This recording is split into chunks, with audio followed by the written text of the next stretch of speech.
اب جیسے یہ جو نور مقدم کا کیس ہو رہا ہے، وہ کیا لڑکی نور مقدم قتل ہو گیا، اب اپنے ایمان سے دوست دیکھو کیا ہو رہا ہے، یہ پیشیوں میں پیشیوں ثابت ہو گیا کہ اس بغیرت نے قتل کیا ہے، اس بچی کا سر کاٹ، جو بھی تھی وہ ساری کاٹ، ظلم کی حد کر دی، سر ہی کاٹ دیا اس کا، ثابت ہو گیا، آلہ قتل بھی ثابت ہو گیا، گواہوں نے بھی بیان دے سب، پھر کیس چلے جا رہا ہے۔ اللہ ایسی عدالتوں پہ رحم کرے، اللہ ایسی عدالتوں پہ رحم کرے۔ کیا کر رہے ہو؟ اور دنیا میں اگر اسلام کی سزائیں زندہ ہو جاتی،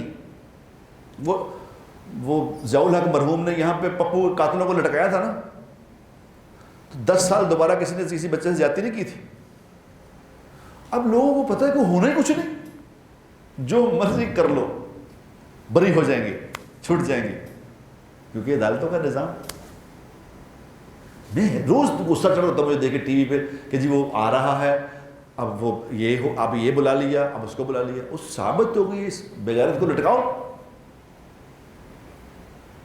نہیں، اب کیس چلے جا رہے، کتنے کیس، کتنے، میں جیلوں میں جاتا تھا تو دیکھتا تھا کتنے قتلوں کے ملزم ہیں وہ بیٹھے ہیں اندر، کیس چل رہا ہے، 20 سال ہو گئے کیس چل رہا ہے، کیا ہے یہ؟ ایک چیز ثابت ہوگی اس کو فوراً سزا دو۔ یہ جو ہمارے یہاں بے رحمی بڑھ رہی ہے کس بات پہ؟ اسلامی سزائیں نہیں ہیں۔ اگر اسلامی سزائیں ہوتی خدا کی دیکھتا میں کرتے کیا ہیں۔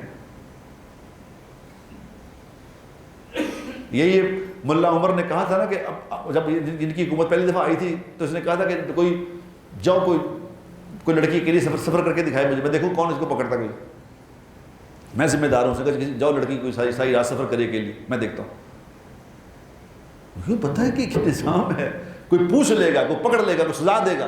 جب مجھے پتا ہے کوئی سزا ہے ہی نہیں، میں تو اللہ کو تھوڑی دیکھ رہا ہوں، میں اپنا قانون اللہ کو دیکھ کے نہیں بنا رہا، میں اپنا قانون یورپ کو دیکھ کے بنا رہا ہوں کہ وہ نہ ناراض ہو جائیں۔